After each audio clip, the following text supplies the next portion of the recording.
Welcome to the monthly Q&A with John Vervaeke. I'm always pleased to be here and to answer questions. We will take questions first from the patrons, and then we will take questions from that have been tweeted, and then we will take questions from the online chat. So let's get right to it, please. So the first question is from the patron Karan. That's how it's pronounced apparently in Danish. And the question is, where does our human animal instincts fit into the four kinds of knowing? And how does knowledge of the four kinds of knowing help us transform and transcend?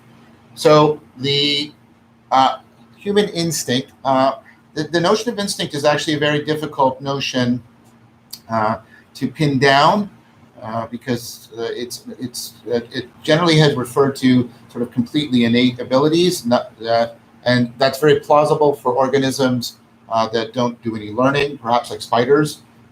It's unclear if it applies to mammals, although there's probably some instinct or reflexive behavior.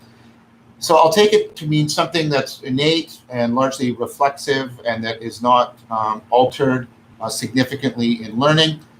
So I have instinctive behavior along that line. I have a looming reflex. So if things suddenly change their ratio in my visual field, my head will move, and I don't have to initiate that. I don't have to learn it. It's unlearned behavior. It's sort of wired in by evolution to be adaptive.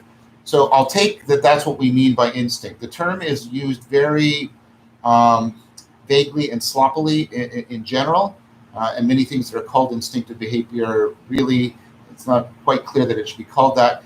Anyways, I won't get into this academic cul-de-sac. Let's just take it that that's what's meant by the term instinct. So our behavior that has been rendered largely innate due to our evolutionary history. So notice that doesn't mean we don't have to practice it either. You could make a very good argument that walking is instinctive for us, but that doesn't mean that kids don't have to spend quite a bit of time for the practicing for that innate ability to come online. So we have to be very careful. All of that said, here's what I think. Here's how I think I would want to respond to that question.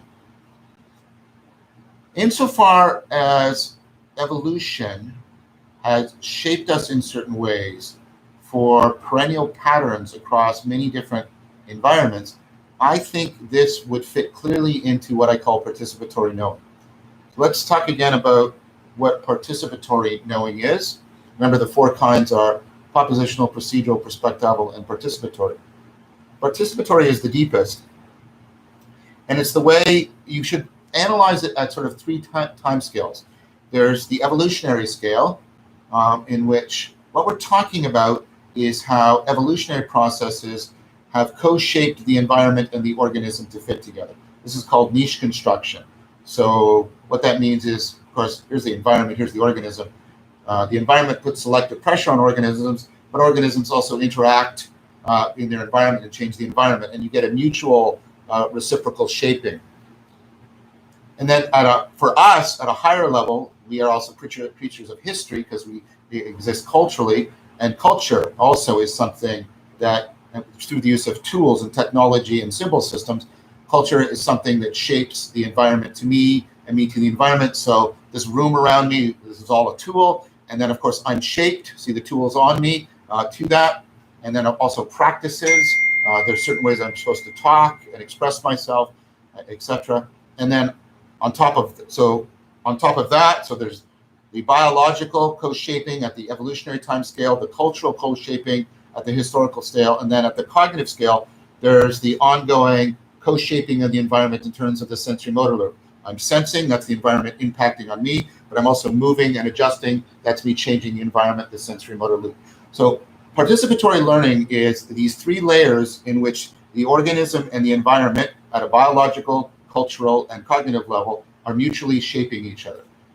That being said, I think the instinctive knowledge that you asked me about, and the way I tried to rein it in and specify what it meant, it clearly would belong to the biological level, the evolutionary time scale in which the organism and the environment had co-shaped each other.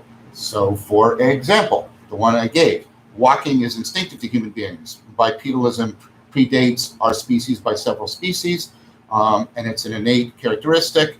And what happens is, because we're bipedal, we have also, right, that's the way the environment put selective pressure on us, but our bipedalism also enables us to do all kinds of things that shape the environment so that we make the environment more walkable to us. And that brings something out. What does all this participatory knowing generate? It doesn't generate theories like propositional knowledge. It doesn't generate skills like procedural knowledge. It doesn't generate perspectives like perspectival knowing. What does it generate? It generates affordances. It generates that most of what's around me is walkable. Being walkable, right, is not a property of the thing or me. It's a real relation between us. So participatory knowing at those three interpenetrating levels of the mutual shaping, that mutual shaping creates affordances between the organism and the environment. And then, of course, perspectival knowing prioritizes, makes some of those more salient, brings that into my conscious state, and then that gives me my situational awareness, and then that allows me to apply and acquire skills, and that gives me my procedural knowing, and then the procedural knowing allows me to know how to propose, how to question, how to adaptively seek, and how to state, and how to use language, and that eventually generates my propositional knowing.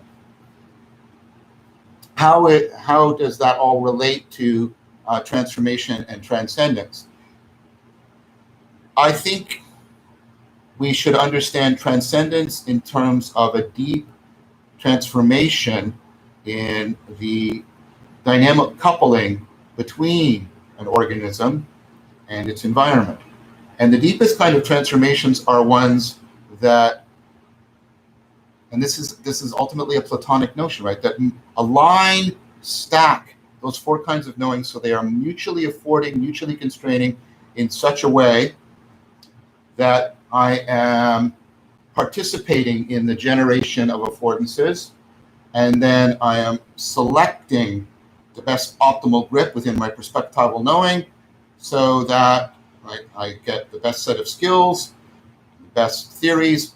And what this affords is ultimately, hopefully, a process that is developmentally reliable in a progression towards the overcoming of self-deception systematically through all the kinds of knowing, and the affordance of an enhanced coupling to the world, which would be an enhancement in both a sense of our interconnectedness, our optimal inner alignment, and our outer connectedness.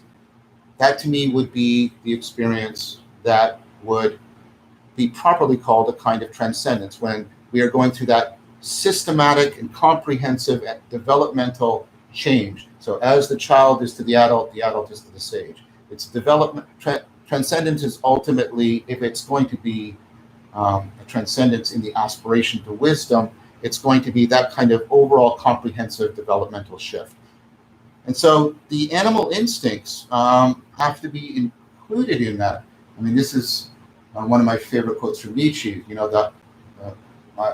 the order can be flipped around because it's German. I wish Johannes was here. He knows German much better than I do. The quote is basically along the idea that the heights of my spirituality reach into the depths of my sexuality. Again, where the sexuality is referring to sort of my whole biological Darwinian heritage. The spirituality is all those ways in which I can transform and engage in self-transcendence. So I think properly situated within the stack of the four kinds of knowing, and in a developmental trajectory in the dynamical coupling to the world, the animal instincts would play an important role. My concern in answering this question has been throughout, there's a form of, there's a version, I would think a decadent version of Romanticism that tries to locate sort of authenticity or a genuineness or an infallible way of an infallible source of guidance for how we act in terms of our instinctive behavior. And I think our instincts are just as liable to drive us into self-deception and self-destructive behavior as anything else, but they should not be demonized. They are not the beast within. They are adaptive. They are needed. And so they have to be properly situated in an overall just culture of our psyche.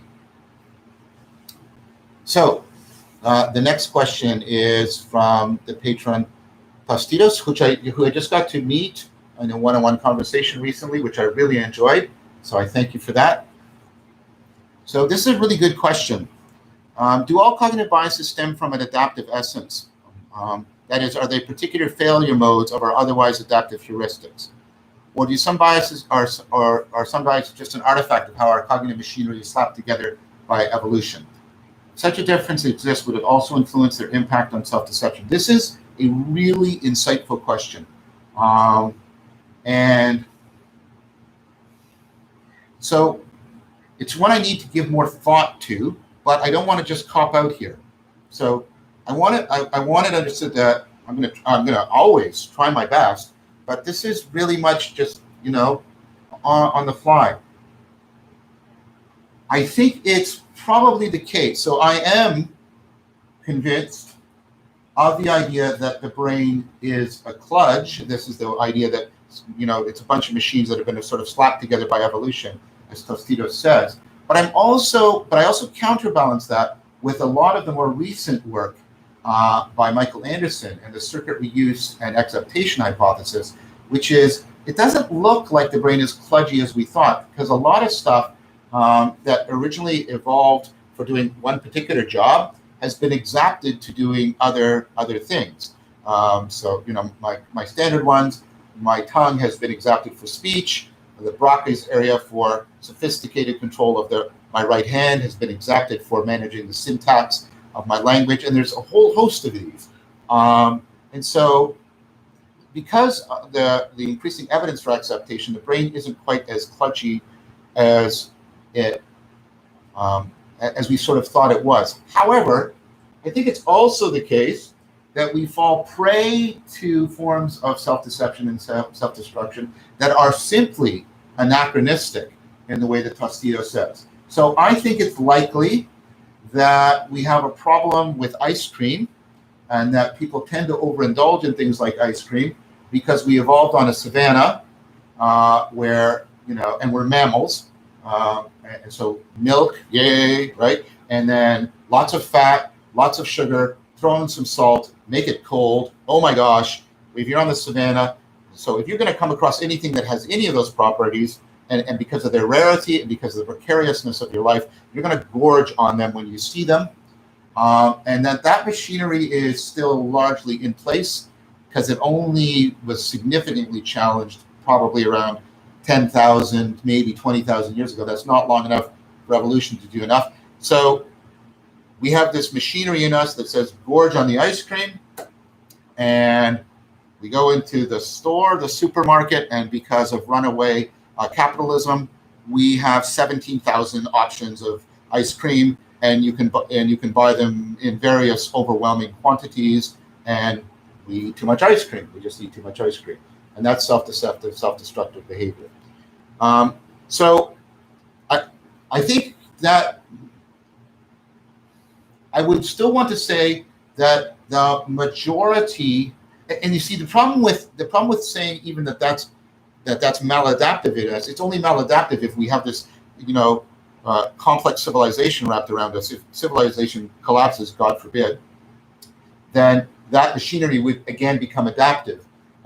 Why this matters, by the way, the subtlety of this. I'm sorry. Sometimes we want really like, it's not that easy.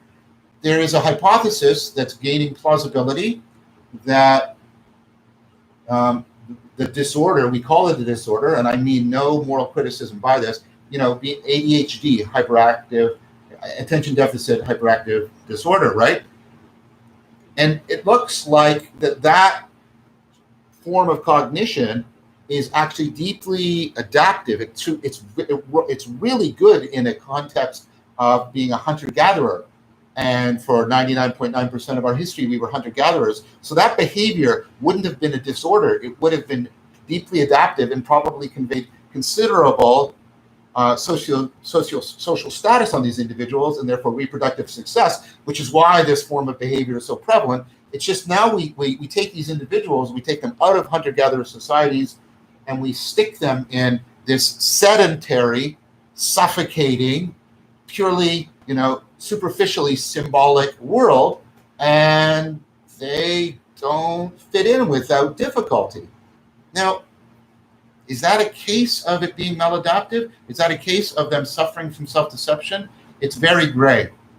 So what I'm suggesting in this, as I'm trying to unfold this in a nuanced fashion, is there's probably a continuum of how we should address the question of how adaptive the machinery of self-deception is. I think it was always to some degree adaptive, because if it wasn't, at least for a significant part of our evolutionary heritage, adaptive, it wouldn't have the motivational compulsion that it does. So maybe things like, but then, other things, is it even maladaptive? Don't know. So the question is, I think that there are clearly patterns of self-deception and self-destructive behavior that are not running off of sort of standard cognitive biases and heuristics. I still think they are running off of adaptive machinery, but how adaptive that machinery is not a yes-no kind of quantifiable answer, because it's relative to our particular historical and environmental context. So I think that does make a difference to how we try and deal with patterns of self-deception.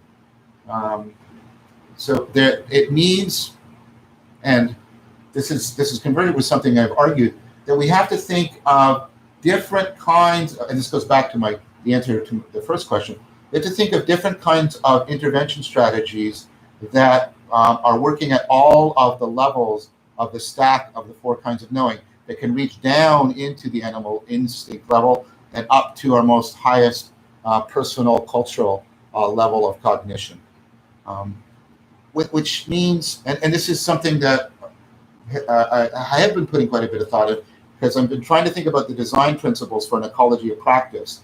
And we need to have practices that have complementary relationships with each other, but we also need to have practices that afford the stacking of the four kinds of knowing and layering of practices so that they can be properly exacted in our developmental progression. So all of this ties together. I wish I could give you a sort of succinct, clear answer, because it's a really good question. But I think the answer is that we have to posit a continuum, and then we have to put that into the dimensions of our design space for how we try to think about creating an ecology of practices. So thank you for that most excellent question. I'm sorry for the rest of you. You're sort of, oh, is he going on so long? But I think it's a really important question. Questions like this that go to the heart of self-deception and the heart of strategies for intervening, I think are ones that we should return to and keep trying to get better and better answers on. So Rob Gray, hi Rob. I have every month. I look forward to the meetings I have with Rob. They're wonderful. The discussions and the sense of connection, and it's just great to have this ongoing relationship with Rob. And Rob, I believe, is coming also to the Sangha pretty regularly. It's just great. So Rob asks a really good question. Do you have any personal observed dead-end practices? In other words, practices you thought would be fruitful but wasted your or the practitioner's time? Are there any practices you used to do or wish you could do but are too time, resource intensive to do given the rest of your goals? This is an excellent question. The answer is yes. There was a practice that I took up that I had such high expectations for, and I pursued it very diligently. And I pursued it at a couple times in my life, because sometimes practices take at different stages in your development. And so you should come back to them at some point. I've done this. And this was the practice. I read a book, and I recommend the book because I think this works for people. I think, I can't remember the first name, last name's Wagner, and it's about lucid dreaming. And I saw, and I know also about Eastern traditions that are similar, dream yoga within Buddhist and Tantric lineages. And so I had done some earlier lucid dreaming work in my 20s, and when I was going through Jungian therapy, and I still do sort of do dream work, and so that is conducive to lucid dreaming. And what he proposed, and I bought a bunch of books on this, or various programs to induce more lucid dreaming. And it's quite a lot of effort. You have to do these reality checks throughout the day, and you have to all do these framings. And I was doing it. I was being extremely diligent. My sadistic ego, superego, also maybe a sadistic ego, but my sadistic superego, one of the benefits from it is it tends to make me willing to be very diligent in the project of self-transformation. So I pursued it quite diligently, and I got, and all the books say it takes a long time. Yeah, and that's true for a lot of wisdom practices. So I hung in, and this is no criticism of this. I know that other people, this works for them. I got 1 or 2 lucid dreams. The other thing is I'm a long-term meditator. That's also deeply predictive of lucid dreaming. And I talk to people about it, like my friend and colleague Anderson Todd. And I had one lucid dream, and I had that powerful experience that Wagner talks about. I was able to sort of, within the lucid dream, talk to the dream weaver, and it was like, oh wow, and then you get a sense of coming into contact with sort of the numinous depths of the psyche, and then that was it. And it just sort of, and the cost to benefit ratio was just getting diminishing returns. I was putting more and more time, and it was like, no, that's it, that's all you get. And I'm not sure why that's the case. So I haven't developed the expertise in the practice to get a good sense of why it's not working. And it's not because I can't remember my dreams. I can. All that dream work means I can remember my dreams. And it's been disappointing. It's just been disappointing because I saw this as a very plausible way of trying to bring into a naturalistic context some of the more theurgic practices from Neoplatonism, and also make another connection between my current practice and Jungian practices. And it just didn't gel for me. So I've reflected on that quite a bit. Why is it that sometimes these things gel, and why is it sometimes they don't? And it might be that there's a whole host of reasons, and none of these are definitive in my mind. It might be that this sounds, so try to take this the right way. But it might be my ecology of practices, it's a complex dynamical system. Maybe it's working well enough that there really isn't much of a place for this, or it's not getting much of a functional purchase. Or it could be that I have some resistance to it, but because of my idiosyncratic background, perhaps my particular religious heritage is somehow interfering on a level I'm not aware of. Perhaps it's my age. I'm getting older, and so the capacity for that kind of vivid imagery is starting to fade in me, which also makes things like active imagination more of a challenge for me. So I don't know, but the thing to think about that is, again, first of all, what I said before, if a practice doesn't work, but you had some sort of intuitive sense, try it again at significantly another point in your life, because it might be just the idiosyncratic place in your psychobiological development. But it also might be that certain things won't work for you because of sort of more permanent conditions within you, or also because of, like I say, the relative success and functionality of other things that are happening for you. So it should have worked. All the predictors, I did all the research, all the predictors there, and it just didn't gel for me. And so I hope it's helpful for people to hear that, because what was helpful for me was wrestling with the fact, of course, I was disappointed because I saw it as potentially powerful aid, but also to step back and realize, well, there might be good reasons also why it's not taking for me, or there might be reasons that have to do with my mortality that I need to deeply accept. And so I think that was a very helpful question, Rob, and I hope I was able to answer it. About ones I would wish I could do more, I would love to take up sacred geometry, which was a practice of sort of doing a meditation as you're sort of doing geometric proofs, sort of a la Euclid.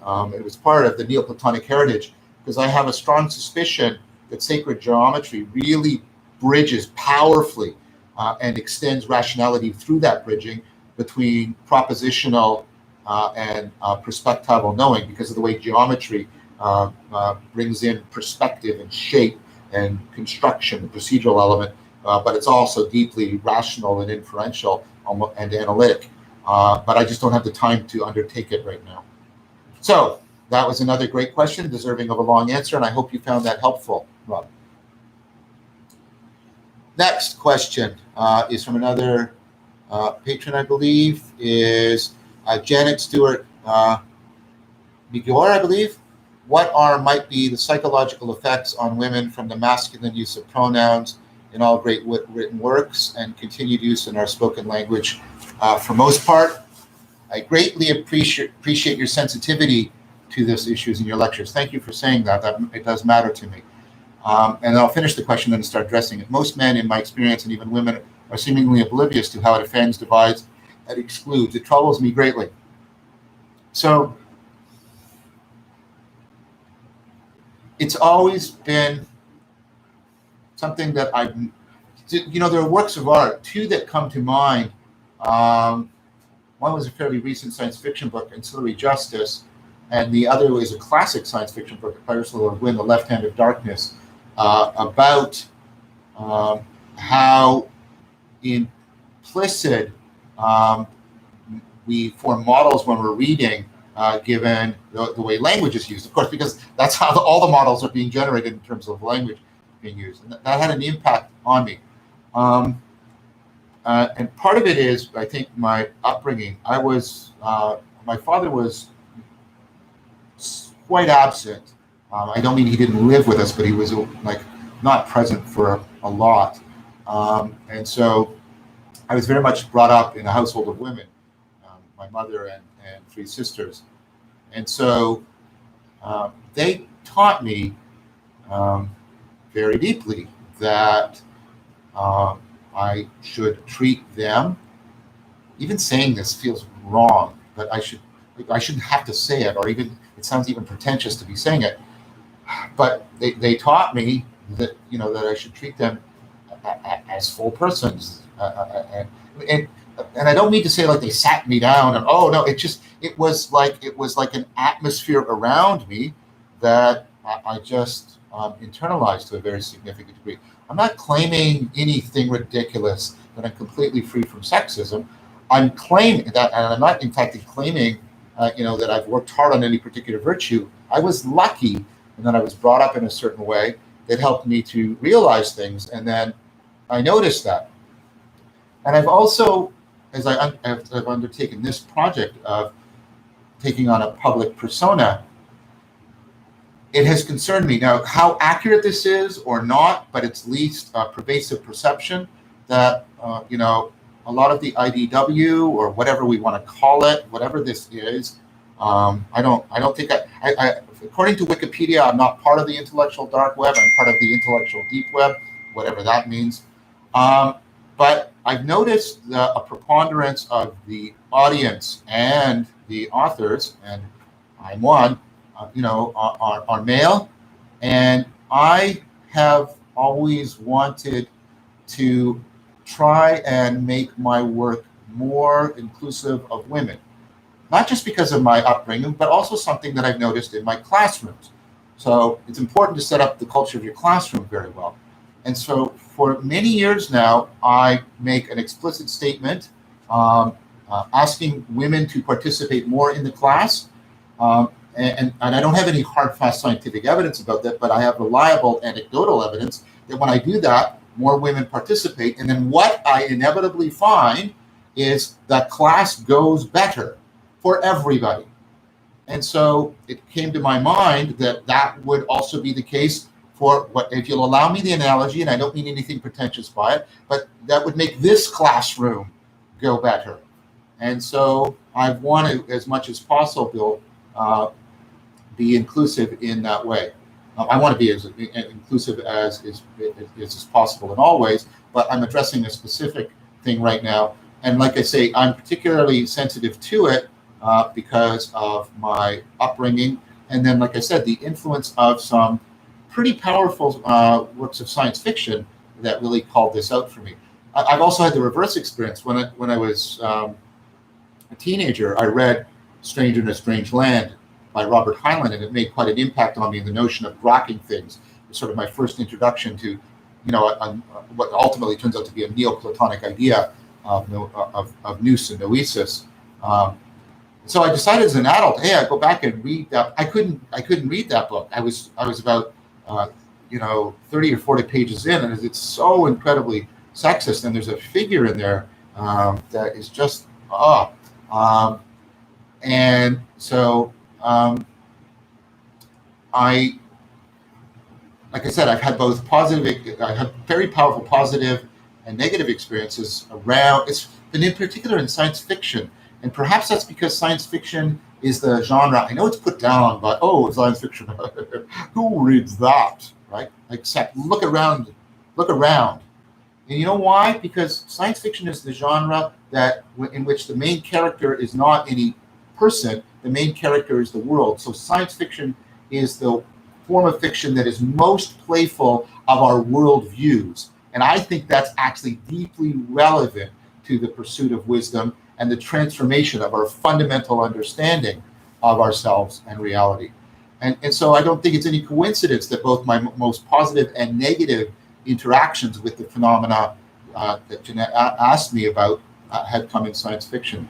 So that's sort of my own autobiographical explanation and my pedagogical motivation for why I try to be so sensitive about this, and why I think we should all make an effort to address this. It concerns me, for example, and I can't do anything about it, but it concerns me that most of the people that I talked about in Awakening from a Meaning Crisis historically were men. But if you notice, when I get to the cutting edge stuff, the thinkers that are most influential in my thinking right now, like L.A. Paul and Agnes Callard and Iris Murdoch, are all women. And that's no coincidence either. Because just like the classroom, if we bring in the women, everybody benefits. Everybody benefits. I wish we could get past this, I think, largely useless, polarization on this. Sorry, but I feel strongly about this, again, because of the way I was brought up and the impact of particular works of literature on me. And like I said, for my own pedagogical practice. So I hope that answers your question. Another question from Ben Gao. Ben is a patron, and he's really an important person in all of this community and the work he's doing. And so thank you, Ben. Thank you. Genuinely, thank you. Ben's question: do you see the wisdom practices you teach as relevant to existential risks humanity faces? I want to come back to the use of that adjective, but I'll come back to it in a second. It's helpful to individual well-being, which is already life-changing. Thank you for saying that. But these practices seem not scalable enough to impact policies or culture. This is one of Paul Vanderklay's well-taken criticisms of my work. Or can wisdom be hacked into human beings in Yuval Harari's conception of human hacking? First, this is a minor note on Ben's question: existential risks. I wish we could find another term for threats to human existence, because the term existential, of course, has a philosophical meaning, which can be confounded and confused with this sense of something that is threatening human existence. I give it those of you out there who are connoisseurs of language. I make a request for you: if you could come up with another way of referring to risks to human existence as a whole, other than the adjective existential, so that we could keep the philosophical sense of existential sort of separate from what we're talking about. That in no way addresses Ben's question. It's just a request that I wanted to make. I do think that there is a connection, and I have been working hard to try and bridge between, because I take this criticism and related criticisms from Jonathan Pajot seriously, bridge between the individual wisdom practices and trying to get collective wisdom practices going. That means wisdom practices within distributed cognition. So in a way that is strongly and structurally analogous to how I've argued how we can take individual intelligence and recursively bootstrap it into rationality and into wisdom. I'm trying, with the help of many people, to work out how can we take the collective intelligence found within distributed cognition and bootstrap that up into collective wisdom that would then act as a bridging point down to individual ecology of practices, and then up to the networking, the small world networking formation of communities. And so I'm also trying to get deeply involved with community building. And then this takes me to something that I've been talking about, which is, well, two things. Bridging all of this verbiage, right, with art, and so Akira the Dawn recently, and this was on, we also appeared together in the Stoa, has taken some of my work, and I'll talk about what it is in a sec, and then put it into meaning wave, put it into music. And so disseminating these ideas artistically through popular culture, I think is very important. But it has to be, it has to be handled like in a way. So allow me, if you'll allow me to speak a little provocatively, how do we propagate ideas without getting into propaganda? And my hope is that the artistic dissemination of the ideas will keep close pace and be constrained by the degree to which communities are forming and networking into hierarchical, sort of, not a hierarchy, but like I said, that's what I want, an extended small world network of such communities. Because what I want to do, and this is what Akira the Dawn put to music, is I want to steal the culture. And what do I mean by that? What I mean by that is I'm not trying, my position is ultimately, and this goes into issues of policy, my position is ultimately not political, it's meta-political. And I thank Zach Stein for pointing that out to me. Because I don't want something like the French Revolution or the Russian Revolution or the Chinese Revolution or the Iranian Revolution. These revolutions have not generally turned out to be a good thing. Political revolutions. But I want something like with the Axial Revolution, or what we got in the combination of the Renaissance, the Reformation, and the Scientific Revolution. But my primary model that sort of splits the difference between them is what you saw in Christianity. Christianity didn't try and, there wasn't a political revolution, it didn't try and topple the government or anything like that, and not because there hadn't been slave revolutions in Rome. Of course there had been, Spartacus comes to mind. But instead what happened was they built a new way of being and seeing, a new ecology of practices, and that was commensurate with community building, and it was commensurate with artistic dissemination and symbolic expression. And what happened is this networked out, and in a bottom-up fashion, the culture shifted until the state, which had been even trying to oppress and suppress Christianity, had to accommodate itself to the way the culture had been stolen. And we said, oh, but the elites took over. Yes, they did. But even when the elites had taken over, the culture had shifted. And things that had been acceptable previously in the Roman power structure were no longer acceptable. Christianity made infanticide an immoral thing.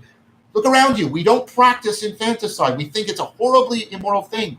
Before, and this is an argument made by Tom Holland, right? Before, right, before the Christians stole the culture, infanticide was an accepted practice both within Greek and Roman culture. Or the fact that we should have welfare, concern for treatment of the sick, treatment of widows, treatment of the poor. This is, again, although to some degree it's been under threat by neoconservatism, this has been a pervasive part of our culture all the way through the Middle Ages. Doesn't mean that those societies were perfect or they didn't abuse people. They do, but the culture had fundamentally shifted. And so I think we're at a point in which we are facing, this is the point of Ben's question. We are facing comprehensive, threats to our existence. And our civilization is under strain terrifically. And so we, I think, are in something in that ways analogous to the end of the Bronze Age, or the year 395 in the Western Roman Empire. And I sound like I'm doing it. That's a ridiculous thing.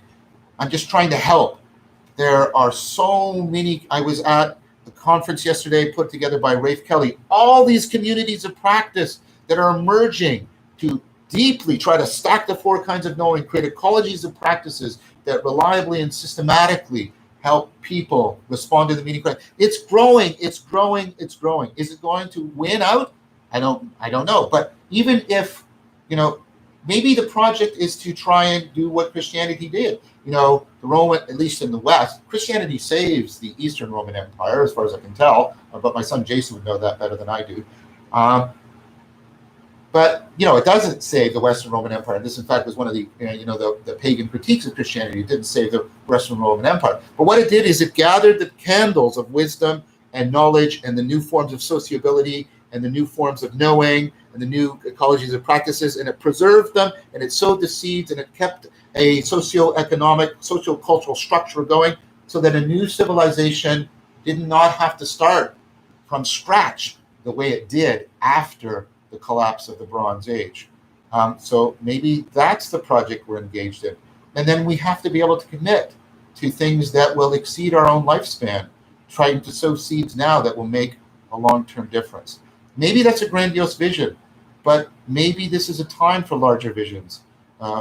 Because, and again, even saying that sort of bothers me, because we do need larger visions, but we don't want to give in to utopic thinking. The problem with utopia is this is a construal level bias. When we look into the future, we tend to conceive of things at a very high abstract level of construal. And so we don't notice all the minutiae details and all the side effects. You know that this happens. It'd be great if I learned Japanese and I can see all the wonderful things and I picture that. And then I start taking Japanese and it means getting up at this time and traveling here and writing there and, being embarrassed when I make a mistake. Oh, there's all this detail. And that's the problem with utopias. They're very, very, they're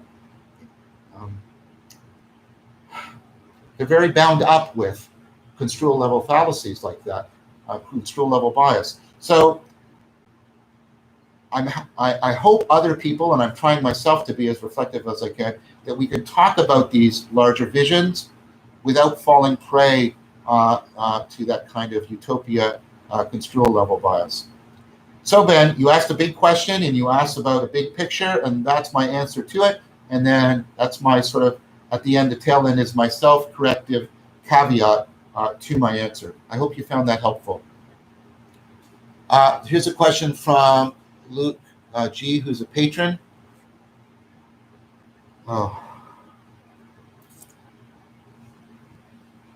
I'm currently dealing with my father's death, expecting a second child to be born within days while studying MBA, 4-year MBA, and running a family business that is struggling due to COVID.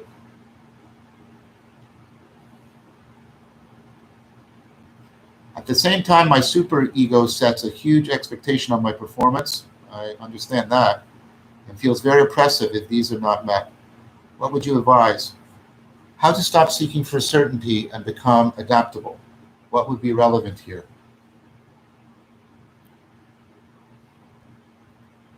So I appreciate, first of all, your question and sort of the way things are there in your question. One thing to do would be to try to separate out these various things in your mind, because we do have a tendency for what's called encoding specificity. All of these things are stressful, or most of them are negative, and therefore we tend to package them together as one thing.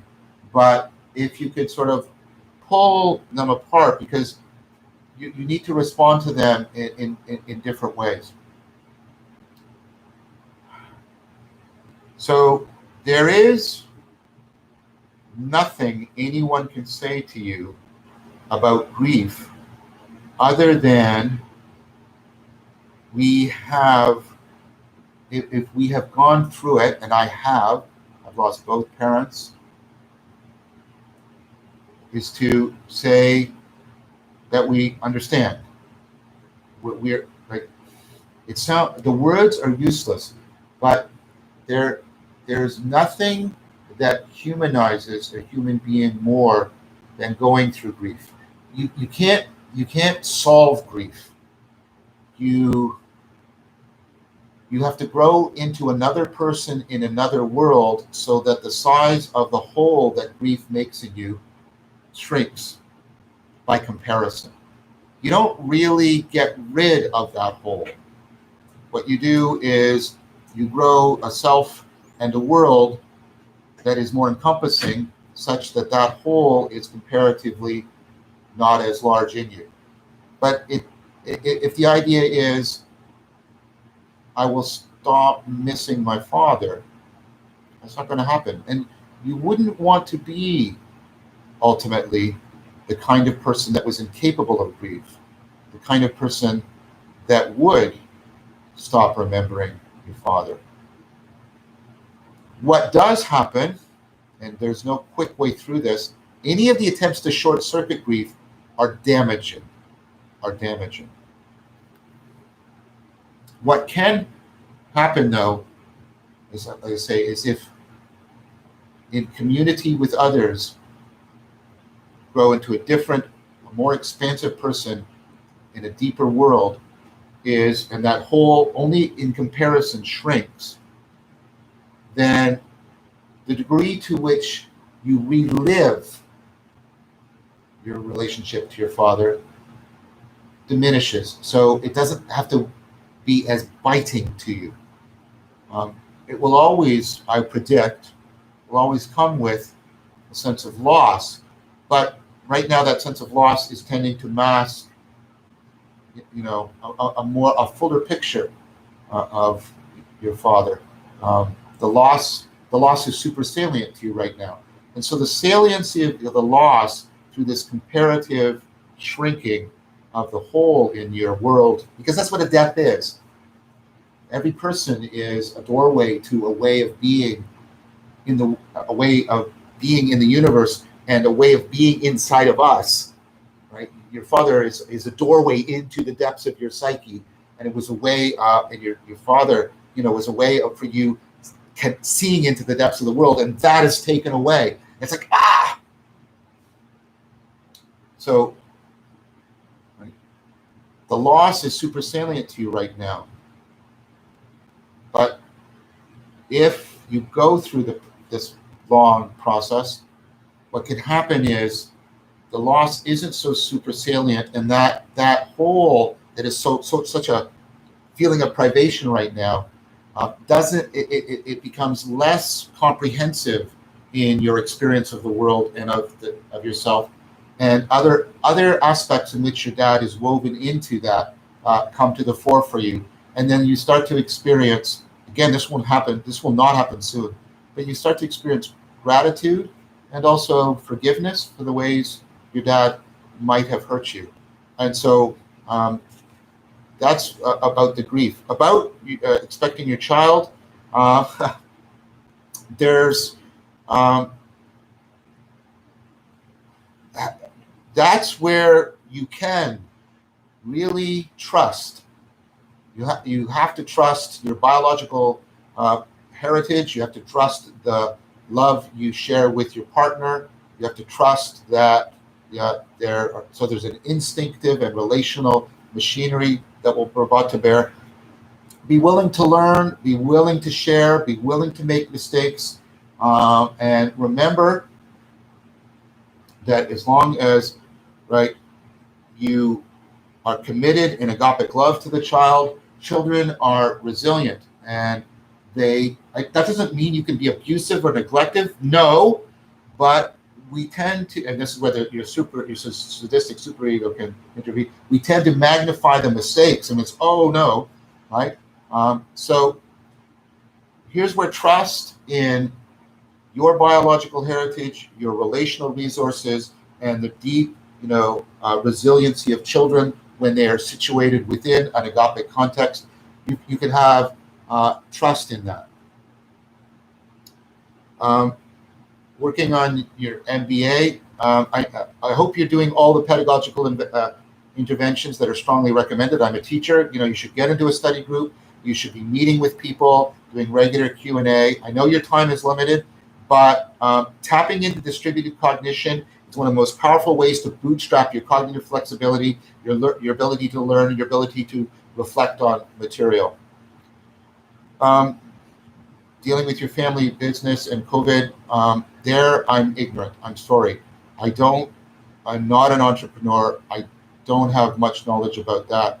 I think the question that follows up on that about shifting into not trying to always look for certainty, but to instead concentrate on building adaptivity, increasing your cognitive flexibility, increasing your meta-perspectival ability, increasing your connection, right, to all the four kinds of knowing, etc. Lots of things, and I've got lots of material out there in the lectures and in the meditation contemplation classes of how to enhance your adaptivity. Stoicism offers a really wonderful place for really building up adaptivity. So those are things you can do. So try to keep the problems separate, and because there are different strategies for the different problems. And I hope that was helpful for you.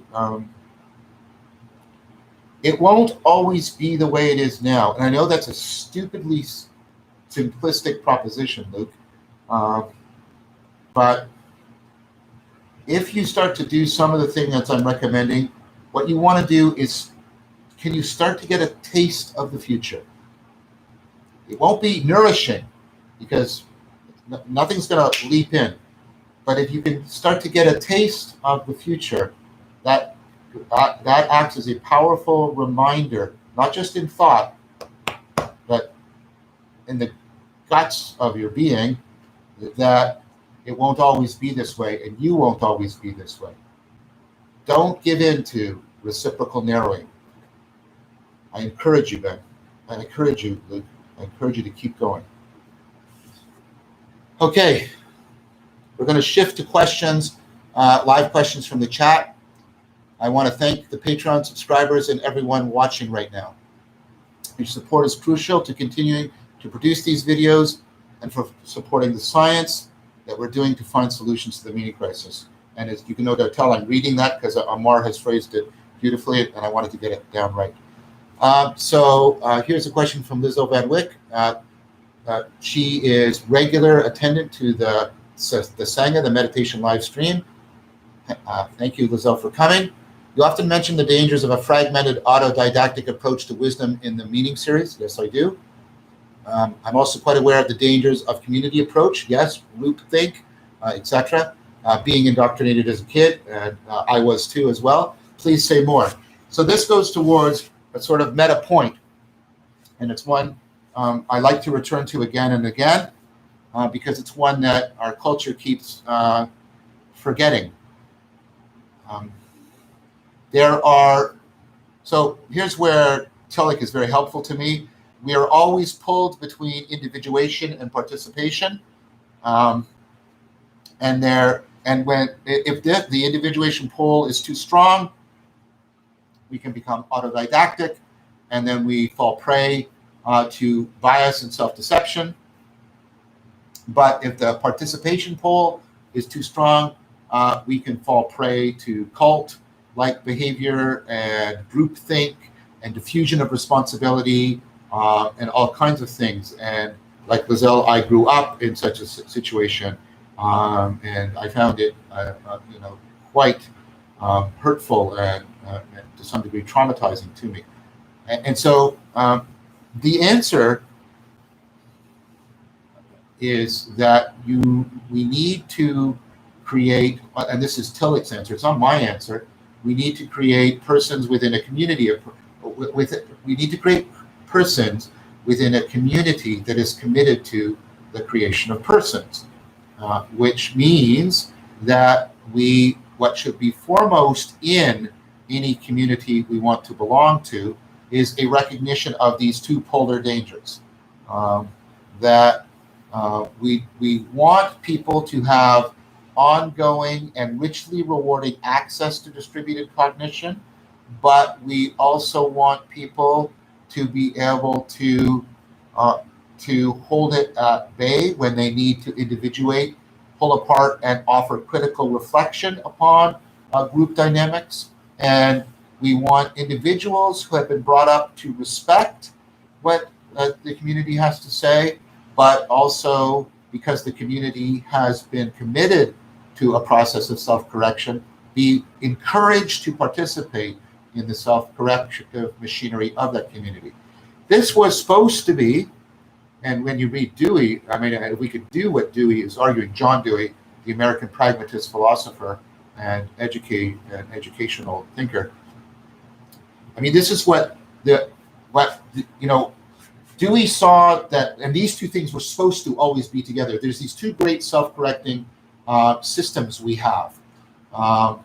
Science is a self-correcting system, and democracy. And the idea is, and the reason why they tend to go well together is they're both self-correcting systems, and when people are in them, they are self-correcting systems of distributed cognition that nevertheless encourage individuals to try and make a critical difference, and that encourage individuals to be different from those around them. And so in democracy, we try to balance the power of the majority off against constitutional rights of the individual, and that's how we. And in scientific practice, you have peer review and all these things, but the individual scientist in their individual lab is basically doing their own thing, and so there's that constant. And then these two things were supposed to self-correct on each other. So science was supposed to not be commodified, right, and become largely driven by funding and sort of publication motives that are external to the quest for knowledge. That was supposed to be held in check by sort of democracy constantly reminding science of its commitment to the community at large. And then if democracy was supposed to be responsive to the way in which science gave us facts and information. And whether or not that's the case right now, of course, is highly questionable. But it is possible that given what Dewey has argued, that we can get a dynamical system of opponent processing that optimizes the relationship between individuation and participation, so that we can constantly steer between, and that's what every virtue does. It steers you between, particular vices of excess or deficit. We can get a virtual engine that steers us between autodidactism and groupthink. So that's something that's very much on my mind and the mind of people I'm working with. I know in trying to do this project of community building. Pete N.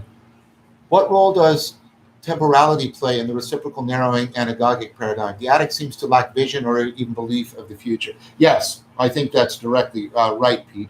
I think that when you get down to the reciprocal narrowing, and the world can't be any other than it is, and I can't be any other than I am. And so this is a Heideggerian argument I'm making. right? Once possibility is removed from being something that is a phenomenological presence, then once possibility in me and possibility in the world and the conjoined possibility is removed as a presence, we lose time in the sense of that which is, and this is Heidegger's idea, that which is enmeshed with the unfolding of intelligibility and being for us. And so the future goes away. And that's why there is no sacred second self for the adept, because there is no viable future. This is a clear example of what I pointed to before about where we can be in a place where we can propositionally and with images represent things. The addict, of course, has terms and propositions that can refer to the future, and he can imagine, or she can imagine, future states, but that's not an existential future. It's not a viable future that they can make a real developmental option for them. And so in that sense, they are trapped outside of time, not in eternity either. It's a kind of hell. And this is where Gnostic mythology often comes in, about sort of being trapped in this unreal kind of world, like the no time of the Matrix within the movie of the said name. So Mark Lefebvre is here. I got to meet Mark face to face, or at least virtually. Wonderful person. He does so much wonderful support for the meditation live stream community, so much on the Discord server, so much excellent edification of others, community building. I mean this non-theistically, but I mean it deeply. Mark is a godsend. So can you expand on your definition of religio? I like the short form connectedness, but I wonder if you had a more comprehensive list feel for this concept. Yes, I do. So what I mean by religio is the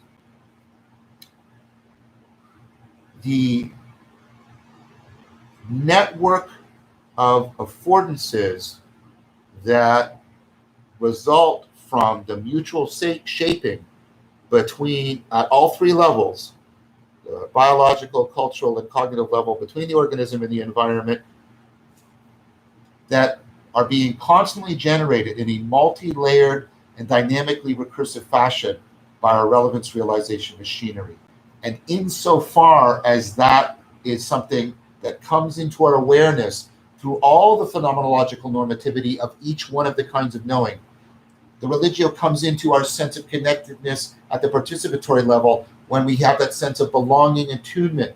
It comes into the perspectival level when we have that sense of presence. It comes into the procedural level when we have that sense of power, and it comes into the propositional level when we have that sense of a conviction of truth, and it comes in at what you might call a full ontological level when they are all mutually stacked, and we get the profound understanding that grasps the relationship of significance and dynamic coupling between the kinds of knowing.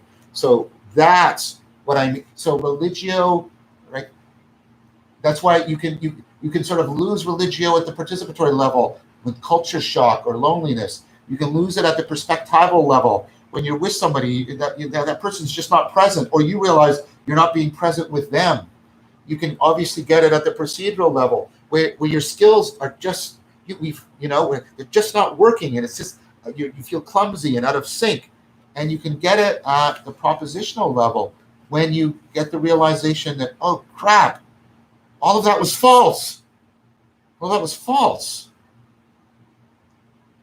But you can also have the opposite, and more than just those individually. You can have all of them mutually interpenetrating so that you have deep connectedness that is deeply understood. And then that is when we most have a phenomenological appreciation, all senses of the word appreciation, of religio.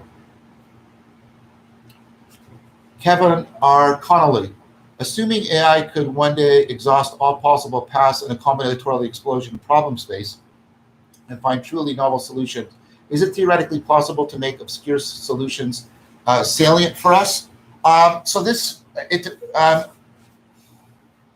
So I don't know if AI could do that. What some people think might be able to do that is something like quantum computation.